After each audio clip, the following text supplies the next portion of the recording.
Howdy, folks. Well, let's take a look at a history of the United States Constitution. A more perfect union, the creation of the United States Constitution, May 25th, 1787.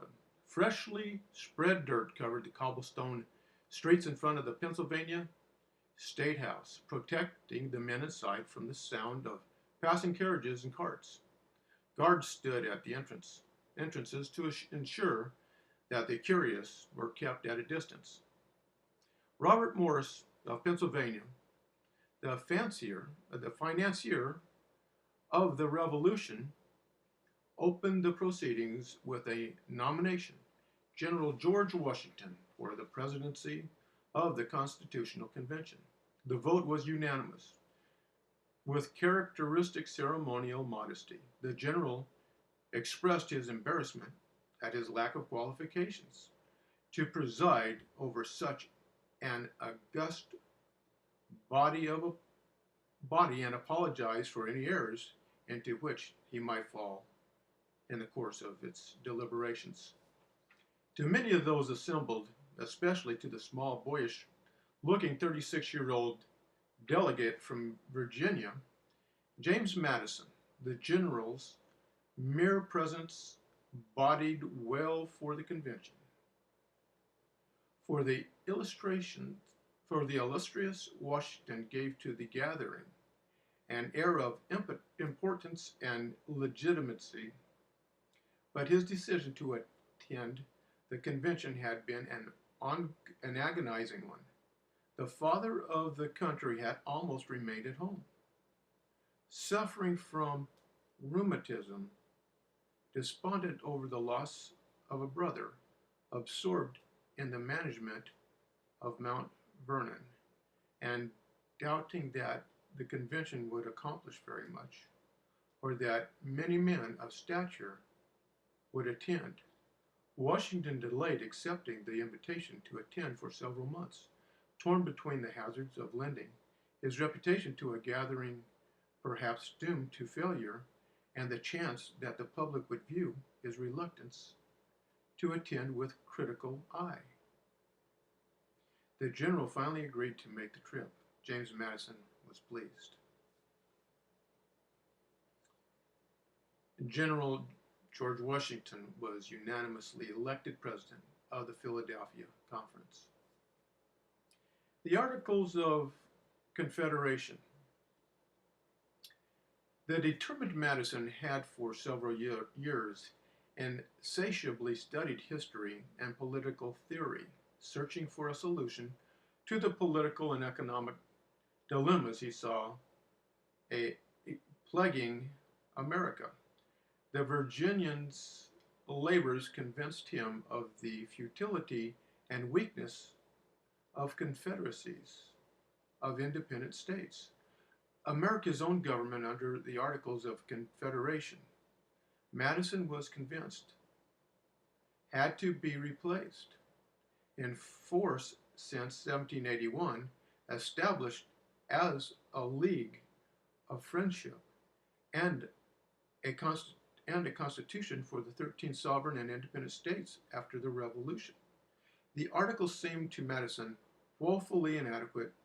With the states retaining considerable power, the central government, he believed, had insufficient power to regulate commerce. It could not tax and was generally impotent. In setting commercial policy. It could not effectively support a war effort. It had little power to settle quarrels between states. Saddled with this weak government, the states were on the brink of economic disaster. The evidence was overwhelming. Congress was attempting to function with a depleted treasury. Paper money was flooding the country, creating extraordinary inflation. A pound of tea in some areas could be purchased for a tidy $100, and the depressed condition of business was taking its toll on many small farmers. Some of them were being thrown in jail for debt. and numerous farms were being confiscated and sold for taxes. In 1786, some of the farmers had fought back, led by Daniel Shays, a former captain in the Continental Army. A group of armed men sporting evergreen twigs in their hats prevented the circuit court from sitting at Northampton, MA, and threatened to seize muskets stored in the arsenal at Springfield. Although the insurrection was put down by state troops, the incident confirmed the fears of many wealthy men that anarchy was just around the corner. Embellished day after day in the press, the uprising made upper-class Americans shudder as they imagined hordes of vicious outlaws descending upon innocent citizens. From his idyllic Mount Vernon setting, Washington wrote to Madison, "Wisdom and good examples are necessary at this point to rescue the political machine from the impending storm." Madison thought he had the answer. He wanted a strong central government to provide order and stability.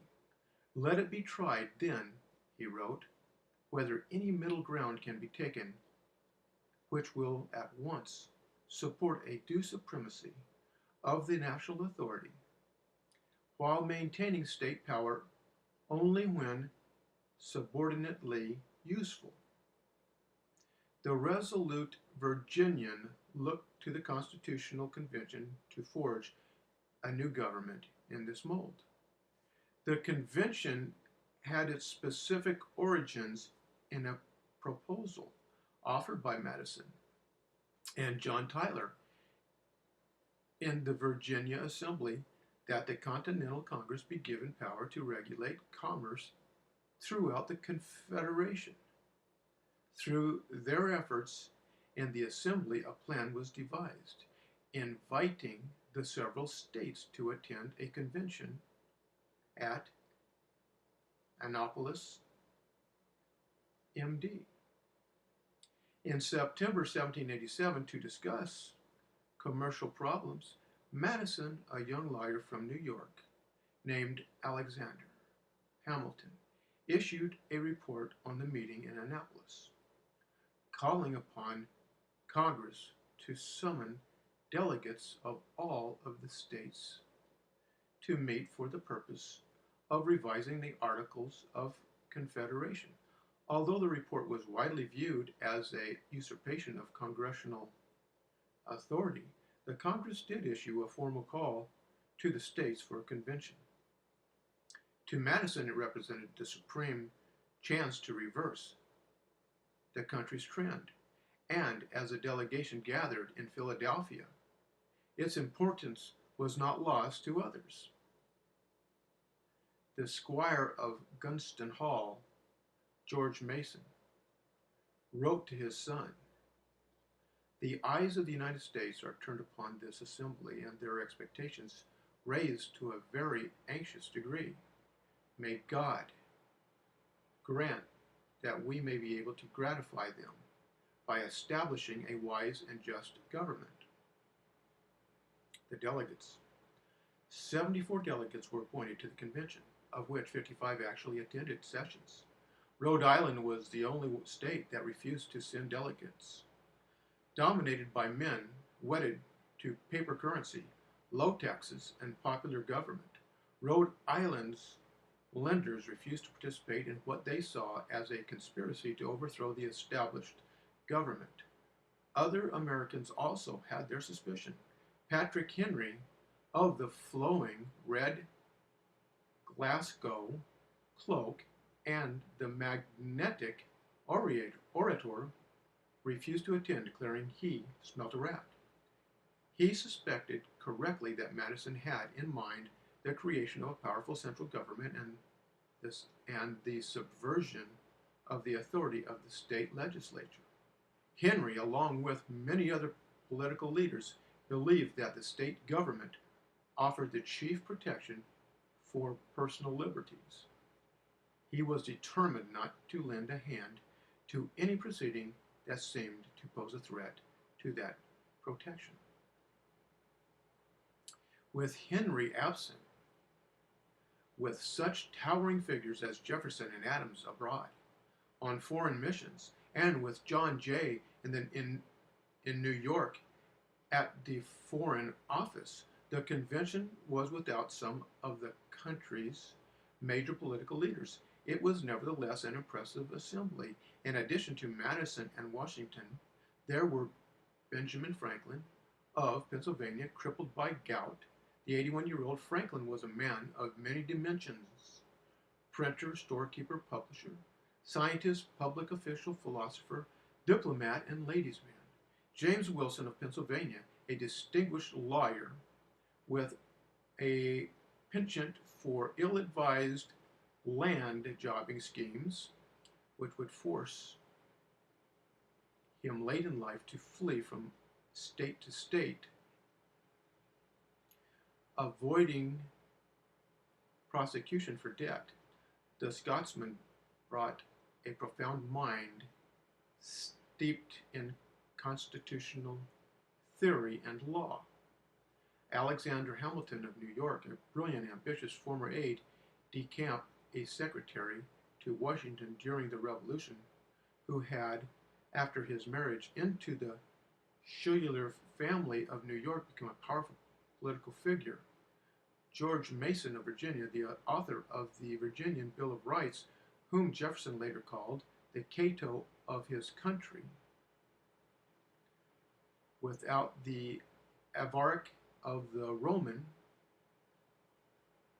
John Dickinson of Delaware, the quiet, reserved author of the Farmer's Letters and chairman of the Congressional Committee that framed the article, and Gouverneur Morris of Pennsylvania, well versed in French literature and language, with a flair and bravado to match his keen intellect, who had helped draft the New York State Constitution and had worked with Robert Morris in the finance office.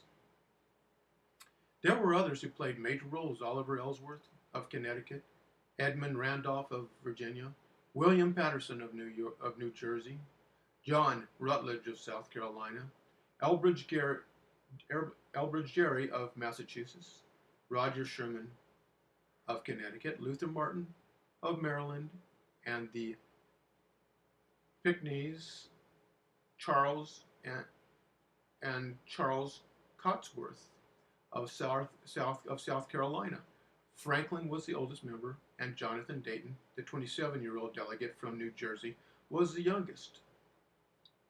The average age was 42. Most of the delegates had studied law, had served in colonial or state legislature, or had been in the Congress.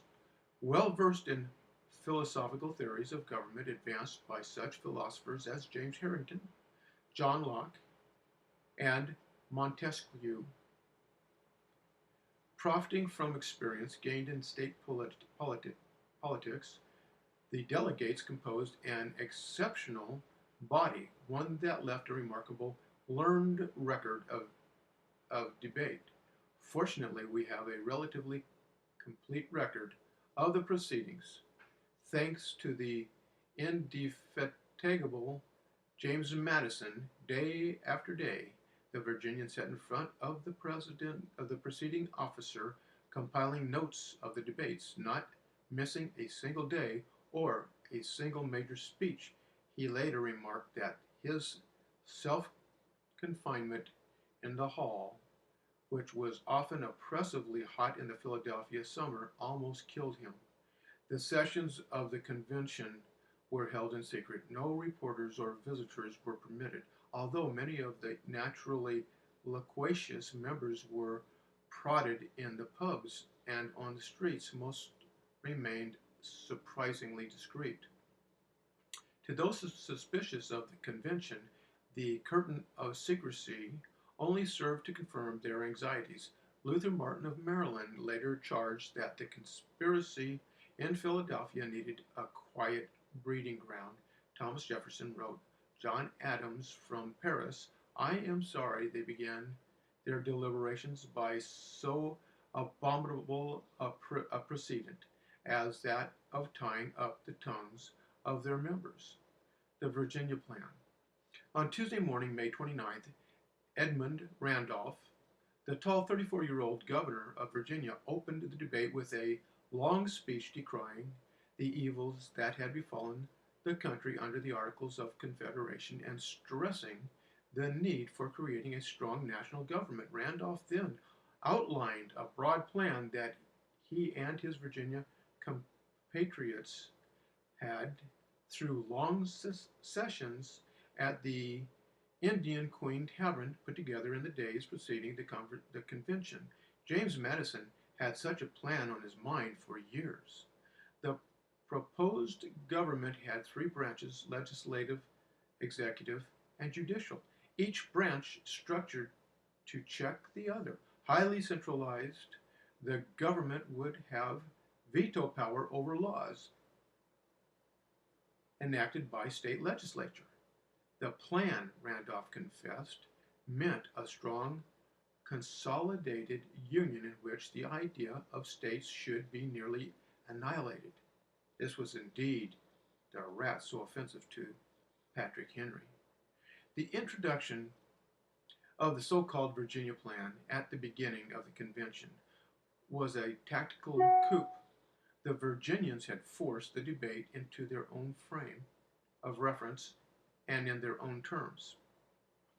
For 10 days, the members of the convention discussed the sweeping and, to many delegates, starting Virginia resolution. The critical issue described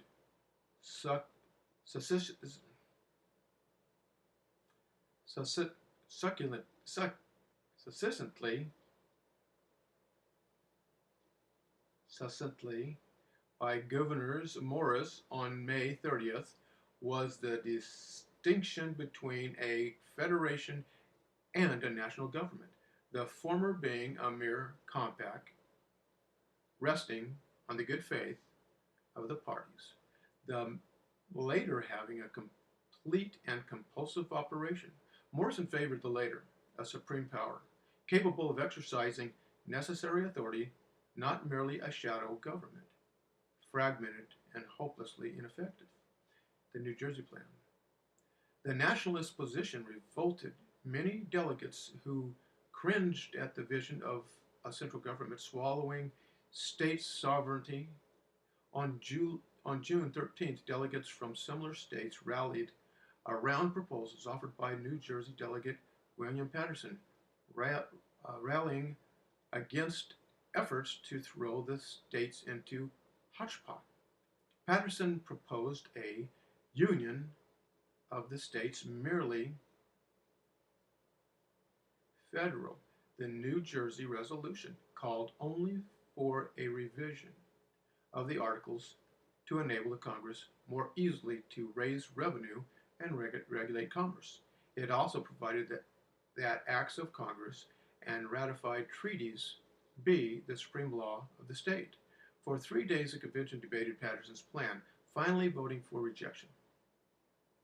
With the defeat of the New Jersey resolution, the convention was moving toward creation of a new government, which, to the dismay of many small state delegates, the nationalists led by Madison appeared to have the proceedings in their grip. In addition, they were able to persuade the members that any new constitution should be ratified through conventions of the people and not by the Congress and the state legislature, another tactical coup.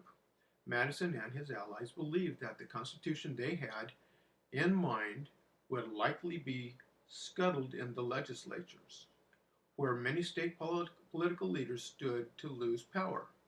The nationalists wanted to bring the issue before the people where ratification was more likely. Hamilton's plan. On June 18th, Alexander Hamilton presented his own ideal plan of government, erudite and polished. The speech nevertheless failed to win a following.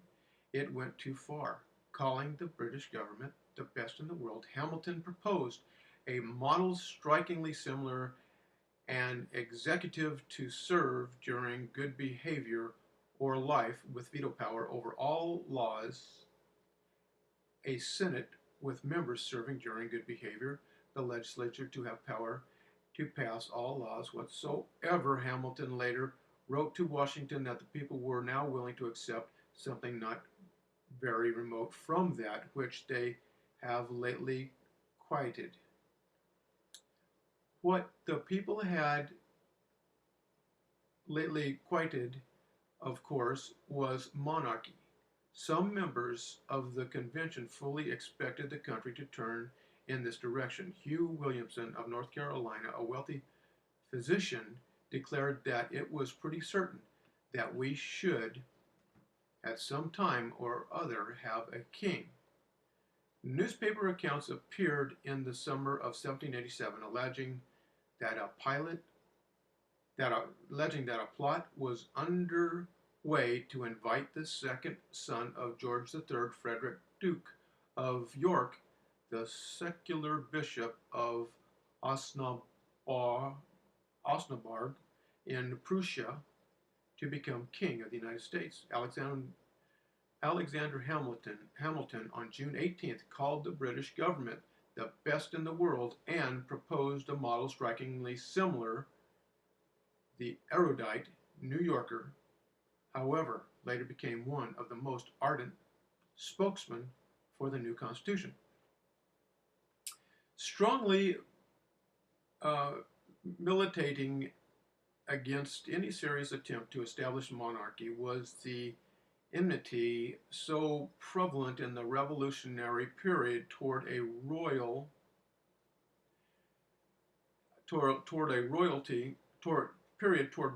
and the privileged classes. Some state constitutions had even prohibited titles of nobility. In the same year as the Philadelphia Convention, Royal Tyler, a Revolutionary War veteran, in his play The Contract gave his own jaundiced view of the upper class. Exult each patriot heart. This night is shewn. A peace we may fairly call out on, where the proud titles of my lord, your grace, to humble Mr. and plain sir give place. Most delegates were well aware that there were too many royal Tylers in the country, with too many memories of the British rule and too many ties to a recent bloody war, to accept a king. As the debate moved into the specifics of the new government, Alexander Hamilton and others of his persuasion would have to accept something less. By the end of June, debate between the large and small states over this issue of representation in the first chamber of the legislature was becoming increasingly acrimonious. Delegates from Virginia and other large states demanded the voting in Congress be according to the population. Representatives of smaller states insisted upon the equality they had enjoyed under the Articles. With the oratory degenerating into threats and accusations, Benjamin Franklin appealed for daily prayers. Dressed in his customary gray homespun, the aged philosopher pleaded that the fathers of lights illuminate our understanding. Franklin's appeal for prayer was never fulfilled. The convention, as Hugh Williamson noted, had no funds to pay a preacher. On June 29th, delegates from the small states lost the first battle. The convention approved a resolution establishing population as the basis for representation in the House of Representatives, thus favoring the large states on a subsequent small state proposal that the states have equal representation in the Senate. The vote resulted in a tie, with large state delegates unwilling to compromise on this issue. One member thought that the convention was on the verge of dissolution, scarce held together by the strength of a hair. By July 10th, George Washington was so frustrated over the deadlock that he bemoaned having had any agency in the proceedings and called the opponents of a strong central government narrow-minded politicians. Under the influence of local views, Luther Martin of Maryland, perhaps one whom Washington saw as narrow-minded, thought otherwise.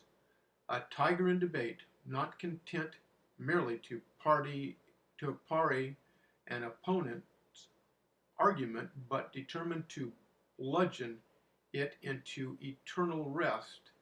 Martin had become perhaps the small state's most effective, if irascible, orator.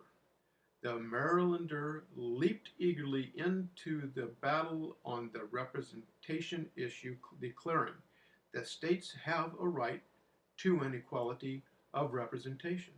This is secured to us by our present Articles of Confederation.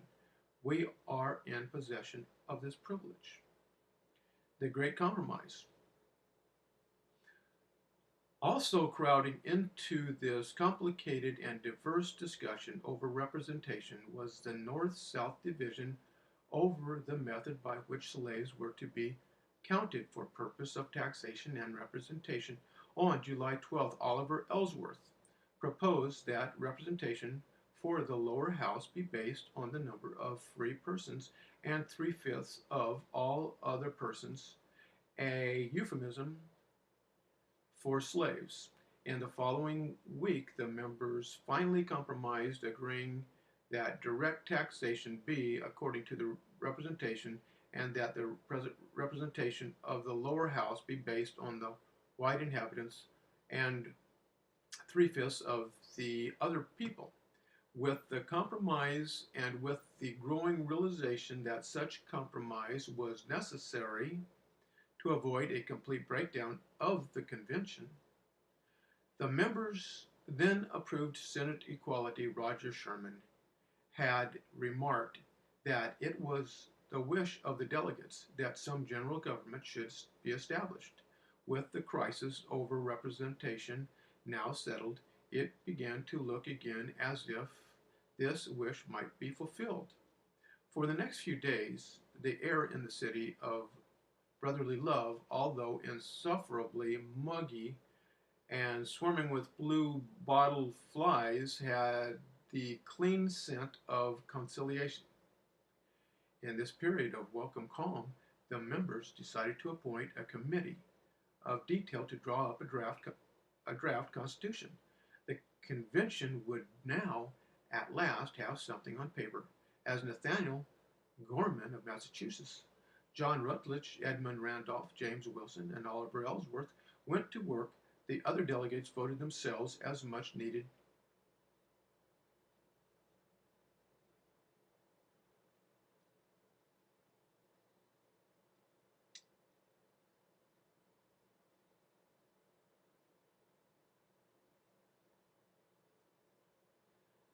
voted themselves a much-needed 10-day vacation.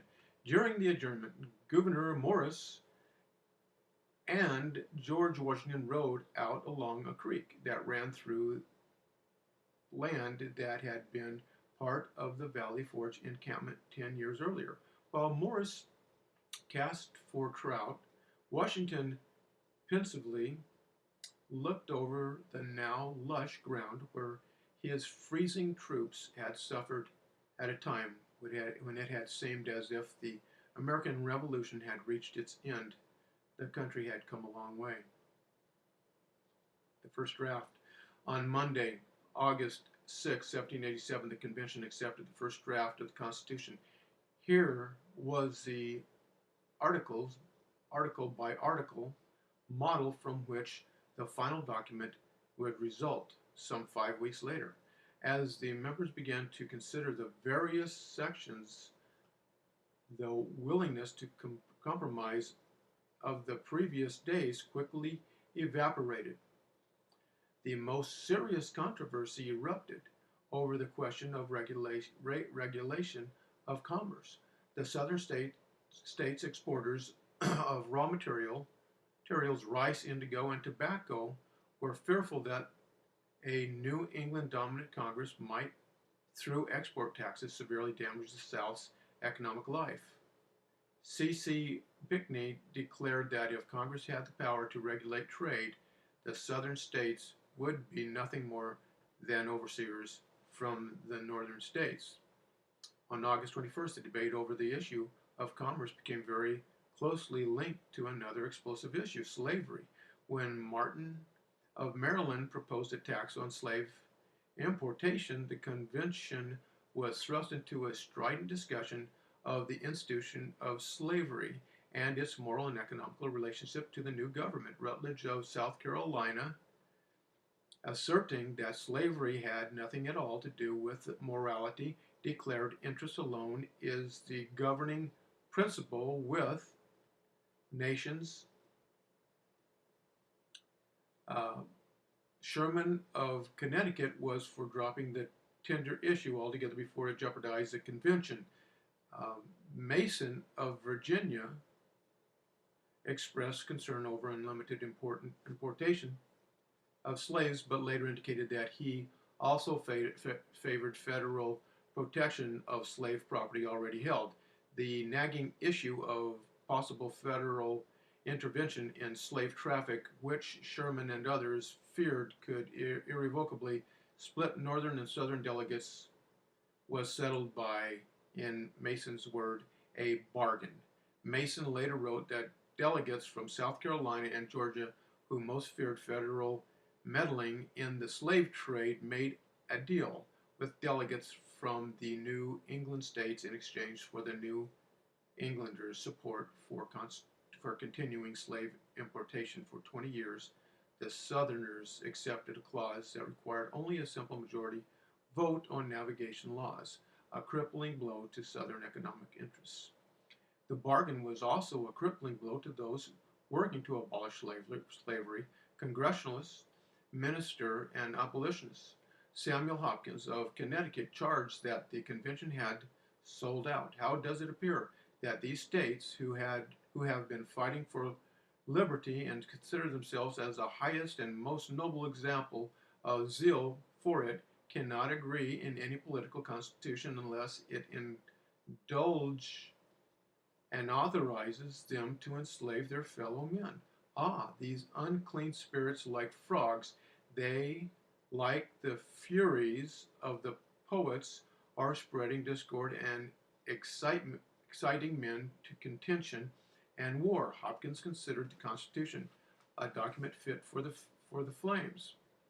On August 31st, a weary George Mason, who had 3 months earlier written so expectantly to his son about the great business now before us, bitterly exclaimed that he would sooner chop off his right hand than put it to the Constitution as it now stands. Mason's despaired that the convention was rushing to saddle the country with an ill-advised, potentially ruinous central authority, that he was concerned that a Bill of Rights ensuring individual liberty had not been made part of the Constitution. Mason called for a new convention to reconsider the whole question of the formation of a new government. Although Mason's motion was overwhelmingly voted down, opponents for the Constitution did not abandon the idea of a new convention. It was futilely suggested again and again over 2 years. One of the last major unresolved problems was the method of electing the executive. A number of proposals, including direct election by the people, by state legislatures, by state governors, and by the national legislature were considered the result. The result was the Electoral College, a masterstroke of compromise, quaint and curious, but politically expedient. The large states got proportional strength in the number of delegates. The state legislature got the right of selecting delegates, and the House the right to choose the president in the event no candidates received a majority of electoral votes. Mason later predicted that the House would probably choose the president 19 times out of 20. In the earlier days of September, with exhausted delegates anxious to return home, compromise came easily. On September 8th, the convention was ready to turn the Constitution over to a committee of style and arrangement. Gouverneur Morris was the chief architect. Years later, he wrote to Timothy Pickering that instrument was written by the fingers which wrote this letter. The Constitution was presented to the convention on September 12th, and the delegates methodically began to consider each section. Although close votes followed on several articles, it was clear that the grueling work of the convention in the historic summer of 1787 was reaching its end. Before the final vote on the Constitution on September 15th, Edmund Randolph proposed the amendments be made by the state conventions and then turned over to another general convention for consideration. He was joined by George Mason and Elbridge Gerry. The three lonely allies were soundly rebuffed.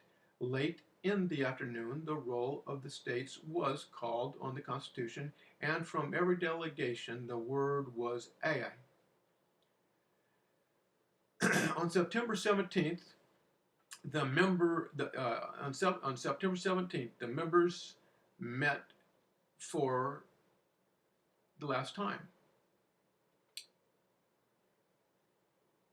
And the Venerable Franklin had written a speech that was delivered by his colleague, James Wilson, appealing for unity behind the Constitution. Franklin declared, "I think I will astonish our enemies who are waiting with confidence to hear that our counsels are confounded like those of the builders of Babel,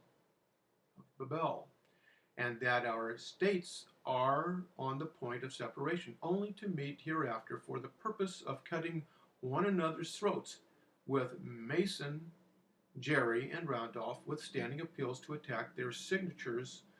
The other delegates in the hall formally signed the Constitution, and the convention adjourned at 4 o'clock in the afternoon. Weary from weeks of intense pressure, but generally satisfied with their work, the delegates shared a farewell dinner at City Tavern 2 blocks away on Market Street. Printers John Dunlap and David Claypool worked into the night on the final imprint of the 6-page Constitution, copies of which would leave Philadelphia on the morning stage. The debate over the nation's form of government was now set for the larger arena. As the members of the convention returned home in the following days, Alexander Hamilton privately assessed the chances of the Constitution for ratification. In its favor were the support of Washington, commercial interests, men of property, creditors, and the belief among many Americans that the Articles of Confederation were inadequate. Against it were the opposition of a few influential men in the convention, and state politicians fearful of losing power. The general revulsion against taxation, the suspicion that a centralized government would be insensitive to local interest, and the fear among debtors that a new government would restrain the means of cheating creditors. The Federalists and the Anti-Federalists. Because of its size, wealth, and influence, and because it was the first state to call a ratifying convention, Pennsylvania was the focus of national attention.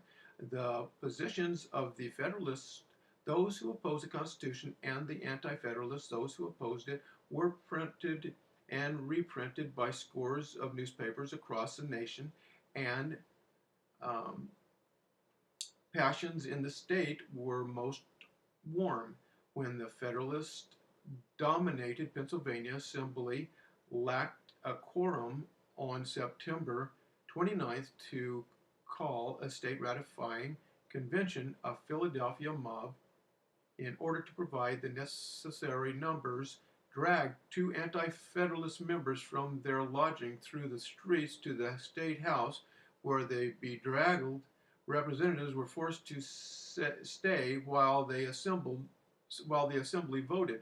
It was it was a curious example of participatory democracy. On October 5th, anti-Federalist Samuel Bryan published the first of his centennial essays in the Philadelphia Independent Gazette, republished in newspaper in various states. The essay assailed the sweeping power of the central government, the usurpation of state sovereignty, and the absence of a Bill of Rights guaranteeing individual liberties such as freedom of speech and freedom of religion. The United States are to be melted down, Bryan declared, into a despotic empire dominated by well-born aristocrats. Bryan was echoing the fear of many anti-federalists that the new government would become one controlled by the wealthy established families and the culturally refined. The common working people, Bryant believed, were in danger of being subjugated to the will of an all-powerful authority, remote and inaccessible to the people. It was this kind of authority, he believed, that Americans had fought a war against only a few years earlier. The next day, James Wilson, delivering a stirring defense of the Constitution to a large crowd gathered in the yard of the State House, praised the new government as the best which has ever been offered to the world. The Scotsman's view prevailed. Led by Wilson, Federalists dominated in Pennsylvania Convention, carrying the vote on December 12th by a healthy 46-23. The vote for ratification in Pennsylvania did not end the rancor and bitterness. Franklin declared the scurrilous articles in the press were giving the impression that Pennsylvania was peopled by a set of the most unprincipled, wicked, racially quarrelsome scoundrels upon the face of the globe. And in Carlisle, on December 26, anti-Federalist rioters broke up a Federalist celebration and hung Wilson and the Federalist Chief Justice Pennsylvania Thomas McCain in effigy, put the torch to a copy of the Constitution and busted a few Federalist heads. In New York, the Constitution was under siege in the press by a series of essays signed Cato, mounting a counterattack. Alexander Hamilton and John Jay enlisted help from Madison, and in late 1787 they published the first of a series of essays known now as the Federalist Papers. The 85 essays, most of which were penned by Hamilton himself, probed the weakness of the Articles of Confederation and the need for an energetic national government. Thomas Jefferson later called the Federalist Papers the best commentary on the principles of government ever written. Against this kind of Federalist leadership and determination, the opposition in most states was disorganized and generally inert. The leading spokesmen were largely state-centered men with regional and local interests and loyalties. Madison wrote of the Massachusetts Anti-Federalists, there was not a single character capable of uniting their wills or directing their measures. They had no plan whatever. The Anti-Federalists attacked wildly on several fronts: the lack of a Bill of Rights discriminating against southern states in a navigation legislation, direct taxation, the loss of state sovereignty. Many charged that the Constitution represented the work of aristocratic politicians. bent on protecting their own class interests. At the Massachusetts Convention, one delegate declared, "These lawyers and men of learning and um, moneyed men that make us poor, illiterate people swallow down the pill. They will swallow up all us little folks like the great Leviathan. Yes, just as the whale swallowed up Jonah, some newspaper articles, presumably written by anti-federalists, resorted to fanciful prediction of the horrors that might emerge under the new Constitution. Pagans and deists could control the government. The use of inquisition like torture could be instituted as punishment for federal crimes. Even the Pope could be elected president." One anti-federalist argument gave opponents some genuine difficulty. The claim that the territory of the 13 states was too extensive for a representative government in a republic embracing a large area. Anti-federalists argued government would be impersonal, unrepresentative, dominated by men of wealth, and oppressive of the poor and working classes. Had not the illustrious Montesquieu himself ridiculed the notion that an extensive territory composed of varying climates and people could be a single republican state?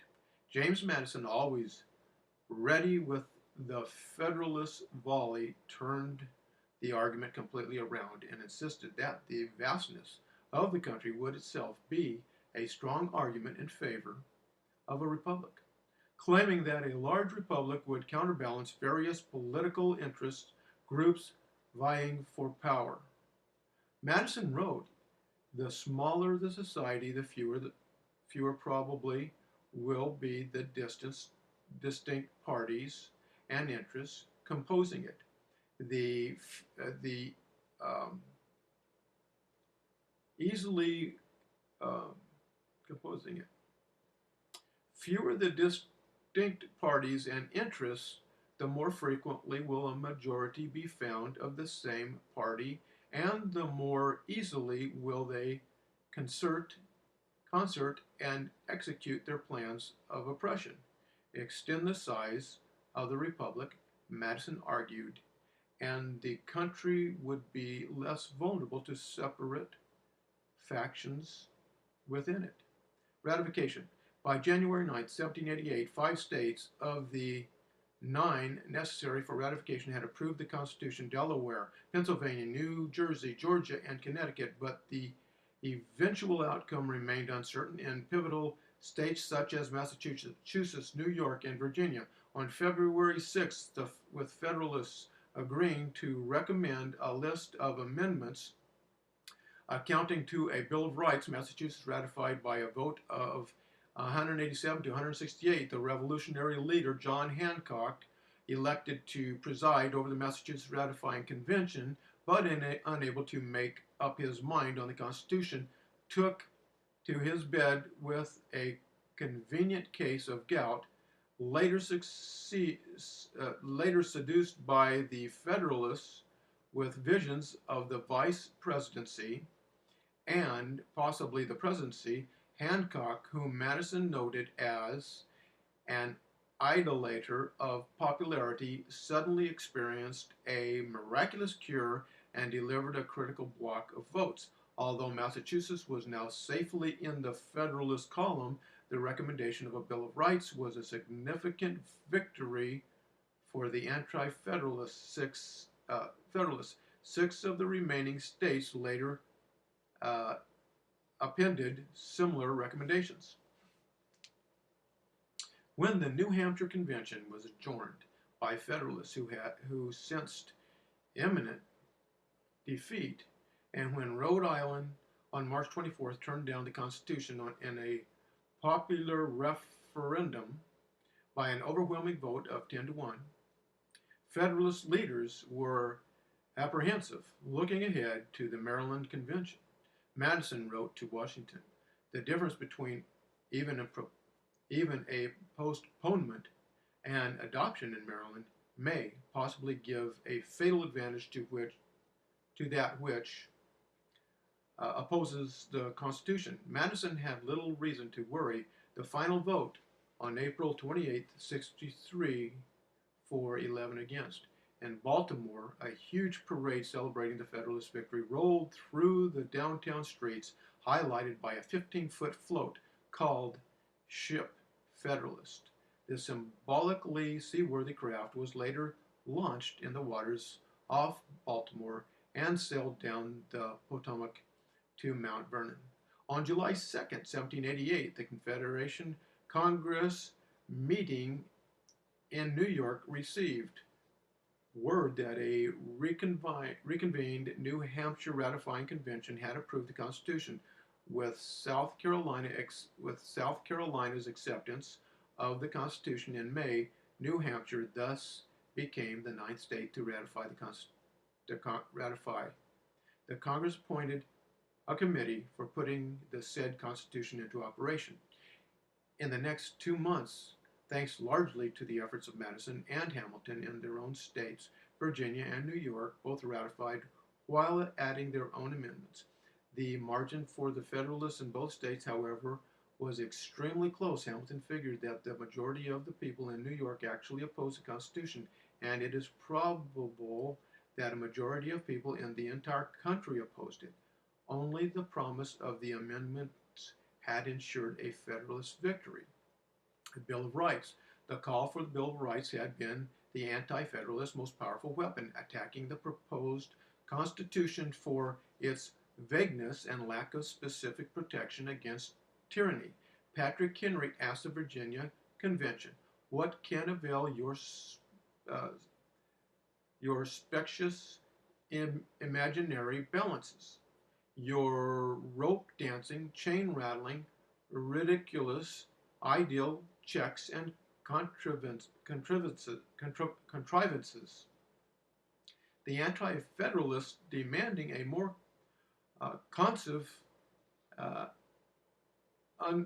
unequivocal constitution, one that laid out for all to see the right of the people and limitations of the power of government, claimed that the brevity of the document only revealed its inferior nature. Richard Henry Lee despaired at the lack of provisions to protect those essential rights of mankind without which liberty cannot exist.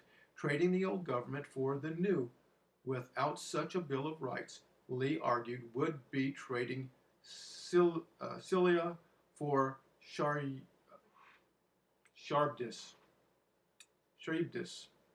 A Bill of Rights had been barely mentioned in Philadelphia Convention, most delegates holding that the fundamental rights of individuals had been secure in the state constitution. James Wilson maintained that a Bill of Rights was superfluous because all power not expressly delegated to the new government was reserved to the people. It was clear, however, that in this argument the anti-federalists held the upper hand. Even Thomas Jefferson, generally in favor of the new government, wrote to Madison that a Bill of Rights was what the people are entitled to against every government on earth.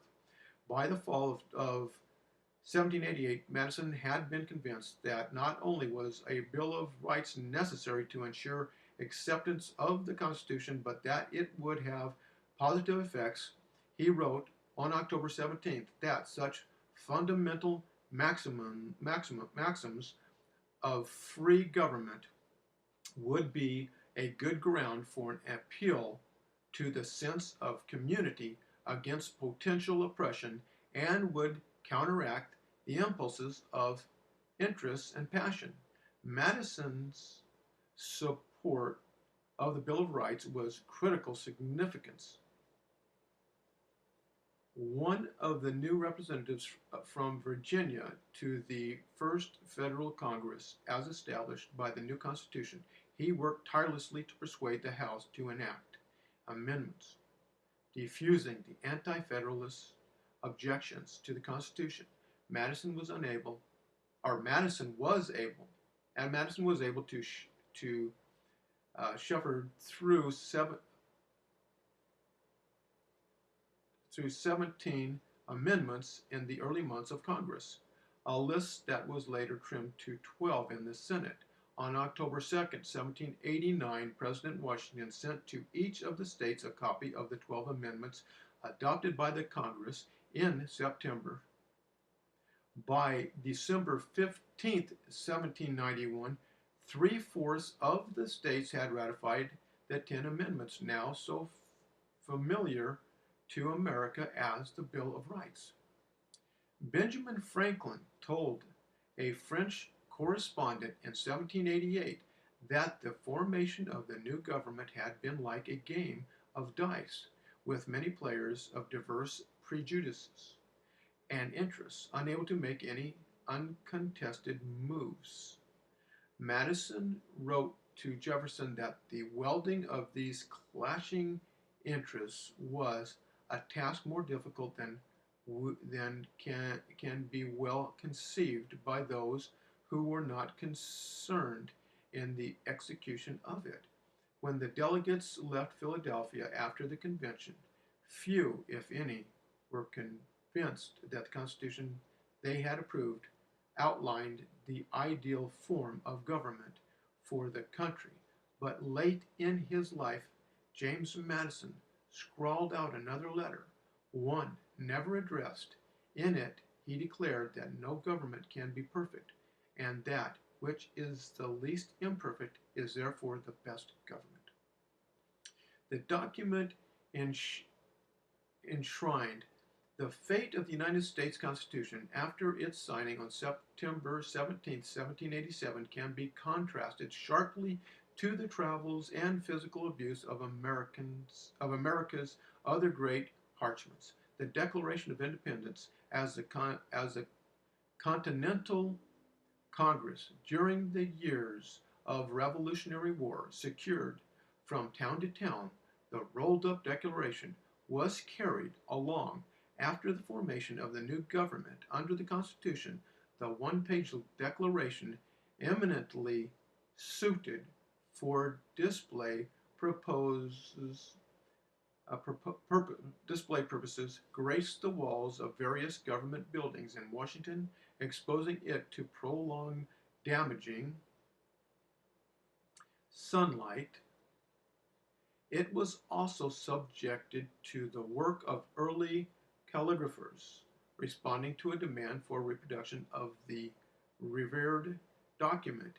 As any visitor to the National Archives can readily observe, the early treatment of the now barely legible Declaration took a disastrous toll.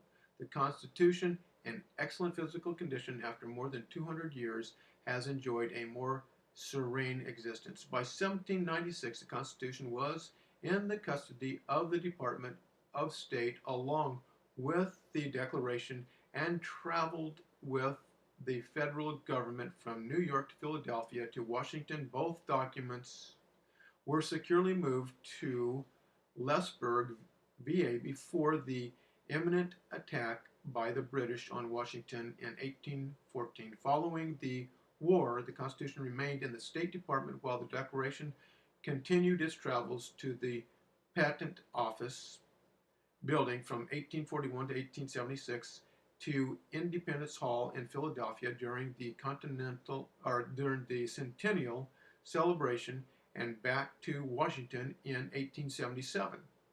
On September 29, 1921, President Warren Harding issued an executive order transferring the Constitution and Declaration to the Library of Congress for preservation and exhibition. The next day, the librarian of Congress, Herbert Putnam, acting on authority of Secretary of State Charles Evans Hughes, carried the Constitution and the Declaration in a Model T Ford truck to the library and placed them in his office, safe until an appropriate exhibit area could be constructed. The documents were officially put on display at a ceremony in the library on February 28, 1924. On February 20th, 1933, at the laying of the cornerstone of the future National Archives building, President Herbert Hoover remarked, be aggregated there will be aggregated here the most sacred documents of our history, the originals of the Declaration of Independence and of the Constitution of the United States. The two documents, however, were not immediately transferred to the archives during World War II. Both were moved from the library to Fort Knox for protection and returned to the library in 1944.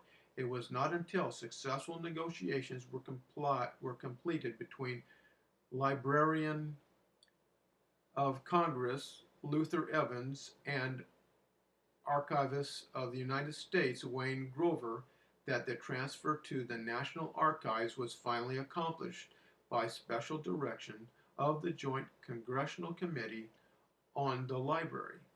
On December 13, 1952, the Constitution and the Declaration were placed in helium-filled cases, enclosed in wooden crates, laid on mattresses in an armored Marine Corps personal carrier, and escorted by ceremonial troops, 2 tanks, and 4 servicemen carrying submachine guns down Pennsylvania and Constitution Avenue to the National Archives. 2 days later, President Harry Truman declared at a formal ceremony in the Archives Exhibition Hall, "We are engaged here today in a symbolic act.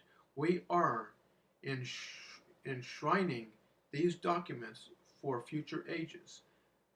This magnificent hall has been constructed to exhibit them, and the vault beneath that we have built to protect them is as safe from destruction as anything that the wit of modern man can devise. All this is an honorable effort based upon reverence for the great past, and our generation can take just pride in it."